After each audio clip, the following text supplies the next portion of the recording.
सध्या सर्वत्र मुसळधार पाऊस आणि वातावरण चिखलमय झालं आहे. त्यात ग्रामीण भागात तर विचारायची सोयच नाही. अनेक भागात आजही लहानशा झोपडीत म्हणजेच कुडाच्या घरात परिवार वास्तव्य करत असतात. आता त्या अवतीभोवती झाडं झुडपं हे त्यांचं कायमचे सोबती, पण त्यात आपलं आनंदी जीवन जगत असतात. पण त्याच आनंदात विरजण पडला आणि एक चिमुकल्याचं आयुष्य कायमचं हिरावून घेतलं. या घटनेने सारांचे डोळे पाणवले आहेत.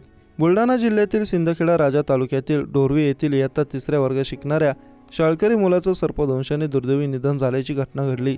शिवराज दीपक मुरकुट असे मृतक मुलाचे नाव आहे. डोरवी येथील शिवराज दीपक मुरकुट हा 9 वर्षांचा बालक जिल्हा परिषद शाळेतील 3ऱ्या वर्गात शिकत होता.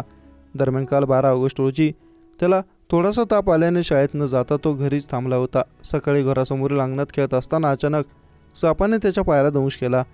सर्पदंश झाल्याचे लक्षात येताच त्याने आपल्या आईला सांगितले. लगेच तिथे जमलेल्या लोकांनी त्या सापाचा शोध घेऊन त्याला तात्काळ मारले आणि त्या मेलेल्या सापाला आणि शिवराजला घेऊन उपचारांसाठी मलकापूर पांगरा येथील खासगी रुग्णालयात गाठले. प्राथमिक उपचारानंतर त्याला बीबी येथील ग्रामीण रुग्णालयात हलवण्यात आले.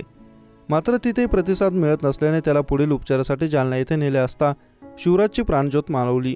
शिवराज हा शाळेत अत्यंत हुशार होता. त्याच्या दुर्दैवी निधनाने शाळेतील विद्यार्थी, शिक्षक तसेच गावकऱ्यांमध्ये हळहळ व्यक्त होत आहे.